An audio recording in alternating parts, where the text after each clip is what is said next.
Hi everyone, welcome to another episode of What's Your Kryptonite. Today with me is Fauzia Zubair, a pioneer in the education landscape in Pakistan.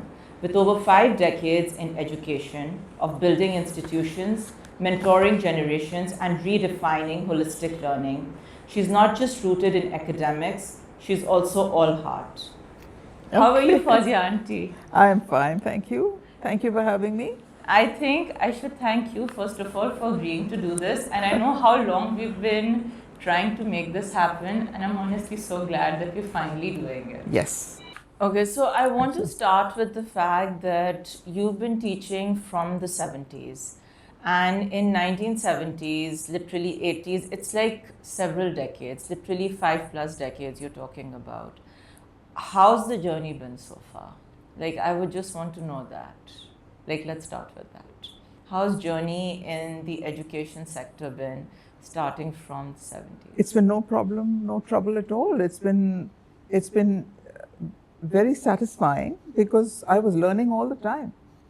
So, and you have to be a learner alongside, teaching. But it was accidental. I mean, the whole thing started as an accident in the sense that a friend asked me to take over her classes. Right. I'd just done my master's, and that was 1972, and she was getting married, and I wasn't. So, so she asked if I could take her classes, and yes, that was 12, 13-year-olds. And I was there for literature and language because literature was my subject. Right. And that's how it started. So it was quite by accident, but I think it was just something that gripped me more than my seeking out Education. It was literally as like a an calling. option. And I think it did me a favor. You do feel that? I feel it did me a huge favor. It was the most satisfying thing that I've done throughout my life, teaching. You know, you're talking about satisfaction. Teaching is very gratifying because literally you're pouring yourself into students and you're shaping their futures. Yes. But today, if you just, it's like, you cast a glimpse, not even like an actual glance, just a glimpse across the education sector. There's a lot that one feels that can be improved. There's a lot that one feels that can be done in terms of teacher development or teacher training, because that is what trickles or by default transfers to the students, particularly at a primary or secondary level. Definitely at senior levels as well, but that's literally where, children are the most vulnerable. So do you think that is something that people are not highlighting or talking about or doing much as far as the education sector is concerned? Well, having gone through these decades of education, dealing with education, of course I ended up with the senior most class level of schooling, which is the A-level program. Right. But what it has done is it has shown me so much of what we have been lacking on many levels. And I'm just not talking about a personal issue here. I'm talking about societal levels. I'm talking about governmental levels. Right.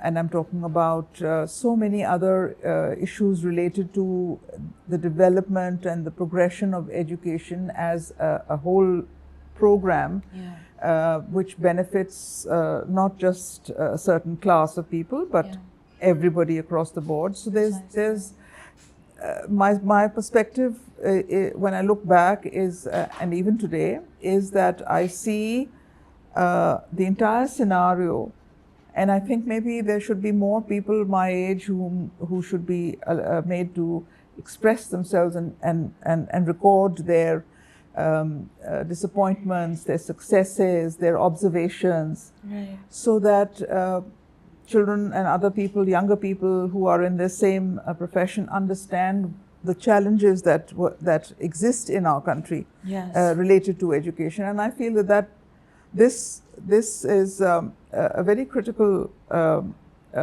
observation to make, that whatever education has been imparted to generations of children in Pakistan Yes. has been accidental. You really feel that? Yes, because there has been, I have never seen a successful matric program where the general population is facilitated Yeah. and encouraged and motivated to educate themselves. Right. I have never seen promotional campaigns related and focused basically on education. I've never seen those. Right. They've happened in small shots here and there, maybe in certain other provinces, like in the Punjab, maybe there was greater emphasis on general education and the provision of the matric system, and making it accessible to everybody and anybody. Right. And creating awareness about the need for education and Yes. how important it is for little children to go to school. Yes. So these sort of programs have not actually been followed or promoted or adopted or pushed by many governments. Right. And that's been a huge failing. Yes. And that's been a huge disservice to this country. It's not pointing to any one single institution or person, but Yes. it's generally been, it's just not been prioritized. No, it hasn't. You're absolutely right over there. So that's one observation that I would make in any case about having been there, Right. in this system where education is what you're working at. Yeah. So what happens to people like me and other colleagues and friends of mine who I've grown up with in my profession, it's all accidental. Yes. Very seldom is it a planned series of successes and events. It just happens. Yes. We don't have a system whereby we can decide, all right, this is where I am right now. In 5 years, this is where I want to be. No, there isn't. None whatsoever. There's none of that. No. But in spite of that, I think a lot of people, my generation, I believe, have done very well. We've worked very hard. I know that I have, and I have colleagues who have done the same.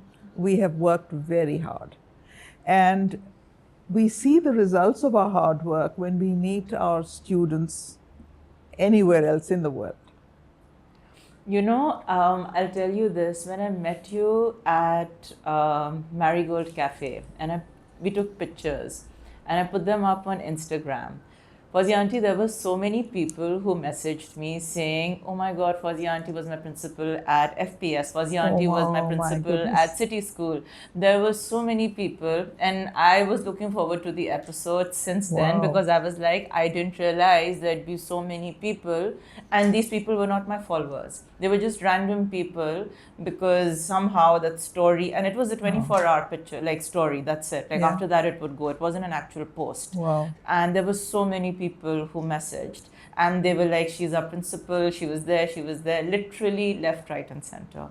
But I do want to go on and talk about the late 90s and 2000s. So there were literally two institutions. I believe there was Foundation Public School, and then there was City School. That was for a short spell, very short. Right? You were sandwiched in a way. I was sandwiched between two large institutions. Very large. Yeah. City School and Foundation Public.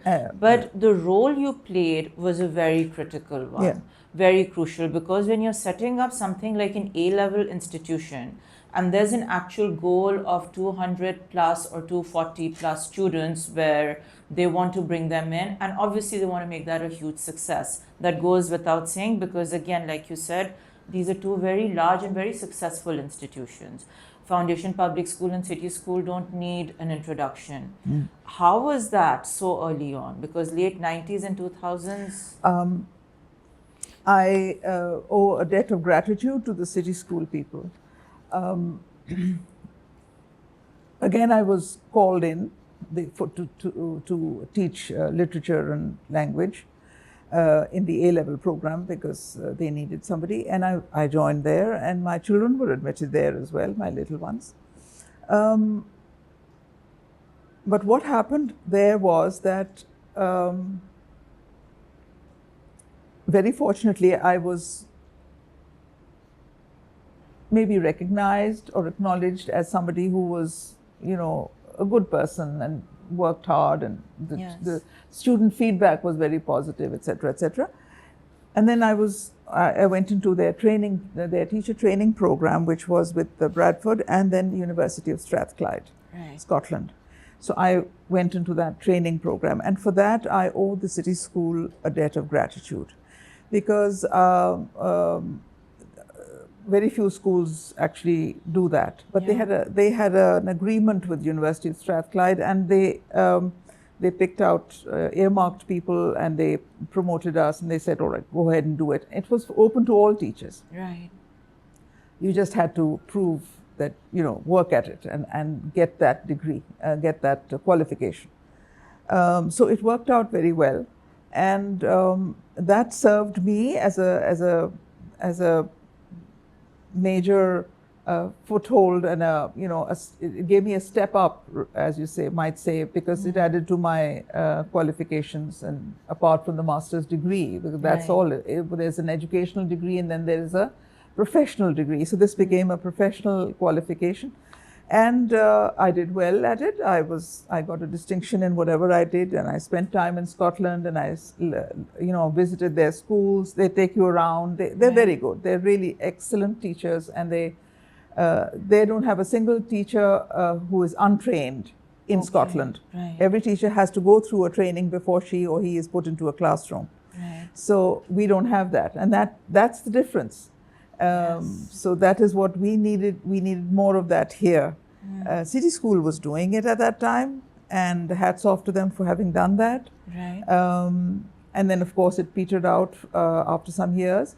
But that was a major step up for me. It was such a huge learning experience, and very gratifying, and it gave me the confidence that I needed to go upward. And for that, I think I became a little, I was called into Beacon House, and then I did that and took that on. And so it was, but it taught me a lot. You just mentioned Beacon, and that's what I wanted to talk about next. So the next step was Beacon House Jubilee campus. And one thing when I was going through your CV and our conversation was there are a lot of students from there, when they graduated, they went into Ivy League schools. How was that? Because, see, you don't just land in an Ivy League school because of a certain number of A's. They literally look at your entire profile, your academics, your sports, extracurriculars. It's literally everything. So there needs to be a certain kind of culture that's by default inculcated in those students, that's propelling them, and then the process is a rigorous one. USA is very rigorous as opposed to UK. So it's SATs, it's a lot, like even the interviews. Yes. So how did all of that come about? Like what kind of a culture were you? When you're doing an A-level program, it's a school, it's a end of schooling. It's your senior most class in a school. Then after that, you're qualifying for college education. Now, to get into college, you can get into any different college, any number of colleges in Pakistan, excellent places also. Yes. But if somebody wants to qualify for a foreign admission, obviously they have to have an academic record that vilifies their standing. Exactly. Then they have to get a recommendation from the counselors that we had in school. And I had some excellent people working with me as counselors. There was one lady particularly who was worked with me throughout as A-level counselor. And she was responsible for sending a number of students abroad with excellent recommendations. And because their grades were good, and because they qualified for those subjects that they wanted to study. And then they qualified for scholarships as well. Right. And then the recommendation that used to go from me and from my counselor was so strong that it was something that they couldn't, it all sort of matched. It worked out that the student itself, his or her record was so good, Right. academic record and other records. So there's lots of strengths that children have and that you need to pick up on and present as part of their personality, whether it's debating or whether it's sports or whether it's creative stuff. Yes. So you have to know those things and you have to put them up and recommend them for that. Fauzia Auntie, there's one thing that I even highlighted at Marigold and that's coming out so strongly today is that I meet a lot of teachers. I'm visiting faculty at institutes myself. But compassion is one thing that I really feel is absent. There's a lot of, it's like, okay, there's like a reign of control. Now, these X number of kids, their life is under me, or now I control which direction it goes in. And unfortunately, I will go to the extent of saying it's literally like whatever they're going through, and this is regardless of gender, men and women both, it trickles down on the students, just like it happens at organizations where certain bosses can make life not so easy for their subordinates. Yeah. How does one manage to sustain compassion? Because that's there, I can see it. It's very evident. I don't think that there can be a good teacher without compassion. But don't you think there's so many who don't have compassion Yes. today? Don't you think there's so many Yes. who literally bully students? Yes, and that's where leadership comes. That's where the head of the school has to step in. Right. And whether the person is trained or not as a teacher, Yes. it doesn't matter. There are certain human elements that are missing, perhaps, or that are compromised. I love how polite you're being about this, to be very honest with you. No, but yes. it's true. It's Yes. true. And I feel that the most important thing in any circumstance, in any situation, Yes. is attitude. You're right. I wouldn't look at a person's CV first. I would look at their attitude when I'm interviewing them. So when he or she is sitting in front of me, whether it's a student coming in for admission or whether it's a teacher applying for a job, I need to know what makes them tick. And then I can look at their qualifications. Yes. But if I don't get the right vibe about attitude, then there is something that needs fixing. You don't reject people outright Yes. just because you don't like them or you don't like something about them, but you can fix it. So you can work to make them realize what's missing in them, what can be improved, how can they become better at whatever they are doing. Do you think there are certain programs that should be introduced where headmistresses, headmasters, principals, teachers are trained to have more compassion? Yes. Like that is something that schools or universities, institutes across the board should really focus on, whether it's having a certain, say, short course of therapy or NLP or something where you're talking about having more compassion, or because how will you empathize with the student, right? Well, I wouldn't go so far as to insist upon something that has got to do with a psychological training in that area. I would relate it to how it's impacting that person's work in the classroom as an educationist. Right. So my focus would be on that. Yes. And I would use examples from the classroom with students that teacher is interacting with, where there might be problems. Right. It could be a personality clash. It could be just that the student just doesn't like that person, that teacher, for some reason or the other. You have to work these things out. Right. But I don't think there's any sense ever or any success or anything meaningful to be gained out of rejecting anybody outright. Yes. Whether it's a student or whether it's, you've got to listen to them, you've got to hear them out. That And makes sense. then you do provide guidance. And that is why it is so important to be trained in many different aspects of related to human interaction Right. as head of a school. You know, there's one thing I want to highlight because you're talking about all of this. From a very basic school to very, say, posh or fancy ones as well, there are certain underlying factors that you cannot deny that are there, that are existing in our society. Hence, children come from all backgrounds. They could be having Yeah. a very luxurious life, but there could be a very volatile home. Now, when such a child is coming, and I say this from the limited, very, very small experience that I have, when they're coming from such a background, they will react to a teacher, and it's not towards the teacher. It's because that they're being defiant, they're being aggressive. They need to channelize it They somewhere. have certain inbuilt insecurities, perhaps, Yes. or overblown securities, perhaps, Exactly. depending on how they've been brought up and what their home environment is like. So there's so Yes. many things affecting children. You can't possibly ever write off any child. But then, how do you feel a teacher should, or in many cases, there are children who just shut down, who don't talk, who go completely silent, and they can have immense potential.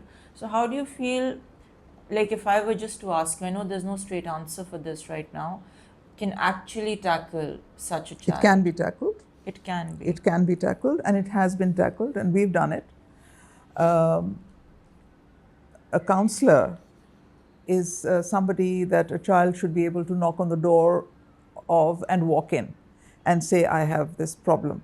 Right. Or I don't like somebody, I don't like this teacher, and I don't want to be in that class. It's very possible. Children have that kind of courage. They Right. do that. Not the younger ones, of course. Then the parent steps in if there's an issue with a teacher. But older children have that strength of will to walk in or walk into the principal's office, me for instance, and say that I have a problem with such and Right. such, and I don't want to have any. Either you work it out with that the interaction, so it's like coming to some kind of understanding and making both of them aware of what it is that they are what is setting them off against each other. Right. So there's a lot of counseling that needs to be done On both ends. at both ends, and we always have to remember that everybody's human. Yes. Whether it's a teacher, she or he is not perfect, No. and neither is a student, and neither are parents. No. So the kind of environment the child is coming from can be very impactful. Yes. Also, and you can identify where the problem's coming from. Right. And sometimes it's coming from directly from home. It is coming from home. It is coming from home. So I think the responsibility of a head of a school becomes multidimensional. Yes. So you also have to counsel parents. You're so right. And I've done that. You've done that. Yeah. Almost close to marriage counseling. No, that makes sense. Because there's a tiff going on in my office between the father and the mother, and child is standing there looking at one person and then at the other person, and he doesn't know what to do about it. And I have to tell him, you go out of the room and let me talk to your parents. You've actually done We've that. done You've that. been that. Done been that. it. And this has happened more than once. And it has worked. It has worked. Yes, it has worked a number of times. Really? Yes. Because nobody's ever told them, back off. Don't be, don't demonstrate negative stuff in front of your child. Yes. Nobody ever tells people that. No, they don't. That's an almost So somebody alien has to make them concept. realize, and if it's important for me as a principal to understand that the child is going through some kind of trauma Yes.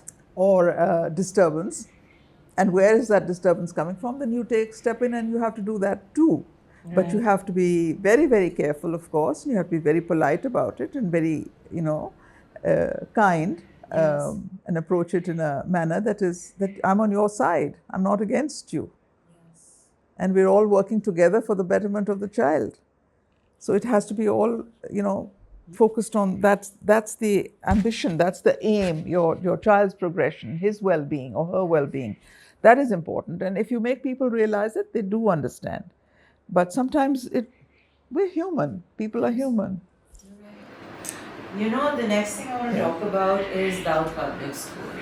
When you were there, because that's one place where you were also very, very closely involved with the designing of the space. Now, when you talk about design, again, you're talking about a certain space and how a child is going to, well, blossom, not blossom, do well, not do well, be bullied, be happy. So many things that are happening, because one thing that comes through, and I can say that is, school can be very unkind, right? And it's not just teachers and principals, it can be your peers as well. It can be so many factors. So when you were closely involved with the design of the public school. Yes, well, I worked with the architect who, he laid out the basic design of the building depending on the space that they had a lot of space available. Actually, the proposal was mine about starting an old A-level program for the Daud Public School girls, because it was a girls' school. It is a girls' school, and the Memon community is fairly conservative. And children who were, I was made head of educational projects by Mr. Hussain Daud, and I was sitting at the head office, which is the Daud building in next to PIDC. And I sat there for a year and a half, planning and presenting proposals. And then finally I said, I think I need to hand in my resignation, because you're not giving me any work to do. All I'm doing is writing out plans and giving you ideas, and then we're not really actually going into action. So then he must have thought about it, and he probably saw some value in me. I don't know, maybe he did recognize that maybe I could do something. So I had also put in a recommendation for them to start an A-level school for girls, Right. For their own girls who were doing their O-levels and passing out of their O-levels. And they would be left to drift off. And because they were from conservative homes, they were not going into mixed schools, A-level schools, where boys and girls study together. Right. So those girls either ended up doing their intermediate or getting married or being married off, which is not fair. So I had strongly recommended that all the girls should get the opportunity to do their A-levels if they wanted to, and a lot of them did, because they were good students. Right. Those girls were bright and they were good students. Their O-level results were good. And so they agreed to that. And that's when I stepped in and we started to work on the building. Right. The architect's design was approved by the people who were, the Daud family. And then the building was constructed. And while it was being constructed, I was operating an A-level program from one floor of the O-level building. Right. And there was nothing there from scratch. We started with, there was not a sheet of paper, not a document, nothing. It was all in my head. So I created all those things. Right. And started the admission program, started hiring teachers. And we did that, I think, in a crazy way. I think in May I started, and by September I had it up and running. Wow. The A-level program. It was that short a time It was span. that short a time, because Mr. Daud said, Hussain Daud met me end of May when school closed, and because I'd handed in my resignation and said, I've got not more work to do here, so I think I should go. Right. And he said no. And then he asked if I could take this on. I said, yes, of course, that's what I've been asking for. We did that. It was crazy. Right. I had 40 girls admitted into the A-level program on the very first batch, and they were all good girls, and we got good results. So for 3 years, I ran that, the A-level program. After the first 1 year and a half, the building was ready, and then we moved into that big, beautiful building. And we ran the program, and I had good teachers from all over Karachi, top-notch people coming in to teach, because they knew me. I had a network, and I could get in whoever I wanted to, who could afford to give me the time and come and teach there as well. So it was a very successful stint. Right. And I'm really grateful, and I think I bumped into one of my Cloud Public School girls the other day, and I was absolutely blown away. Right. Because she met me. I was at this Noori concert at the Arts Council, and I met. She recognized me, and she came up to me, and she was very sweet, very charming, and she said that she was doing interior design Right. and scuba diving. And I couldn't actually put the two The two things together. together. But I was absolutely blown away by the confidence that she had. Right. Obviously, her parents must have been behind everything that she did, and they were supportive of everything that she was doing. Right. So, it was absolutely delightful. So it was a good feeling to know that, and she said that she was friends with a lot of other students from there. They were all doing well. Right. But that somehow didn't, after I left, that program was not sustained. Oh, it wasn't. It wasn't sustained for whatever reasons. Right. But I'm very proud that I did that. Right. If you had to list, say, 3 to 5 values that you feel teachers today across the board should have, non-negotiables, what would they be? Like, a teacher needs to have that at regardless whatever level, primary, university, whatever level. Like I said, the critical thing is personal attitude, where Right. you're coming from, which I Yes. think comes from your home. Yes. That is very, very important. And then, of course, you have to be a good listener.